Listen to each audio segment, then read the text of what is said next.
Let's bring in Markus Ziener here. He's a senior fellow at the German Marshall Fund and previously worked as a foreign correspondent in Russia. Markus, what do you make of the sanctions announced against Russia? Are they likely to change Russia's course? Well, as Konstantin said, it's very unlikely that Russia really is going to change course. I think they've already priced it in.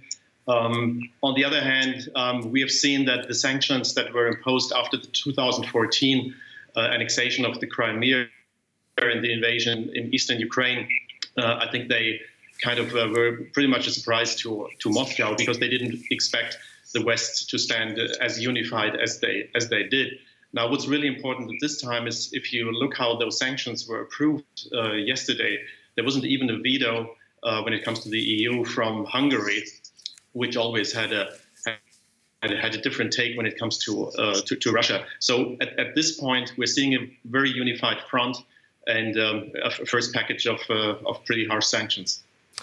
Now, Germany has finally halted the Nord Stream 2 gas pipeline, as we mentioned. This comes after years of resisting pressure to do so. How do you think this step will impact German-Russian relations? There was already a reaction from Moscow, and they were criticizing this step. So it's definitely going to have an impact, a negative impact on our relationship. I mean, which is something which is understood, given the money that has been invested already. We're talking about 10 billion or even a little more than that has been invested in this project. On the other hand, I think the German government, and I mean also the previous government, was ill-advised to portray this pipeline as a private kind of project. I mean, it always had a very big political component to it, and I think the Ukrainians and also Poles were very vocal about it. So I think it's just natural that this is happening. I personally would have wished that Scholz would have made this announcement a little earlier. What room, Markus, do you see being left for a diplomatic solution to this conflict?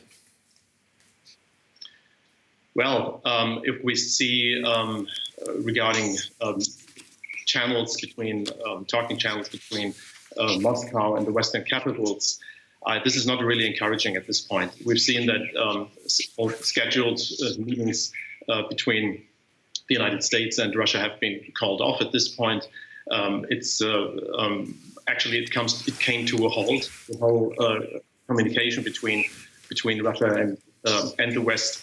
There are definitely still back channels here, but what was, I think, very disturbing was the fact that the way Vladimir Putin was giving his speech, it looked like on Monday evening, it looked like he's in a bubble. He's kind of in a mindset that is not really allowing much more room to maneuver.